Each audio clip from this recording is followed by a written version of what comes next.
ಅಮೇರಿಕಾದವರು 3 ತಿಂಗಳಲ್ಲಿ ದುಡಿಯುವಂಥ ದುಡ್ಡನ್ನು ನಾವು ಭಾರತದವರು 1 ವರ್ಷ ದುಡಿಬೇಕು ಅಂದರೆ ನಮಗೆ 75 ವರ್ಷ ಬೇಕು ಅಂತೆ.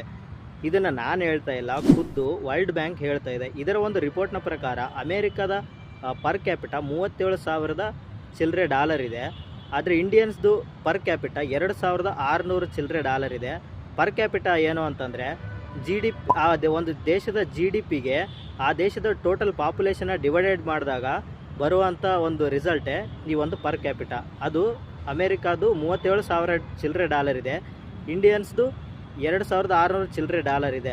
ಅಂದರೆ ಪರ್ ಕ್ವಾರ್ಟರ್ 3 ತಿಂಗಳು ಅಂತ ಹೇಳಿದ್ನಲ್ಲ, ಕ್ವಾರ್ಟರ್ ಅಂದರೆ ಆ ಕ್ವಾರ್ಟರ್ ಅಲ್ಲ, ಕ್ವಾರ್ಟರ್ ಅಂದರೆ 3 ತಿಂಗಳು. ಫಿನಾನ್ಷಿಯಲ್ ಒಂದು ಟರ್ಮ್ಸಲ್ಲಿ 3 ತಿಂಗಳು ಅಂತ ಅರ್ಥ. ಅಮೇರಿಕಾದವರು 3 ತಿಂಗಳಲ್ಲಿ $9,000 ಚಿಲ್ಲರೆಯನ್ನು ದುಡಿತಾರೆ. ಇಂಡಿಯನ್ಸು ಆ 2,600 ಚಿಲ್ಲರೆನ ವರ್ಷಕ್ಕೆ ದುಡಿತೀವಿ. ಅಂದರೆ ಅವರು 3 ತಿಂಗಳಲ್ಲಿ $9,000 ದುಡಿತಾರಲ್ಲ, ಅದನ್ನು ನಾವು 1 ವರ್ಷ ಅಂದರೆ $2,600 ಇರೋದು $9,000 ಆಗಬೇಕು ಅಂದರೆ ನಮಗಿನ್ನೂ 75 ವರ್ಷ ಬೇಕಂತೆ.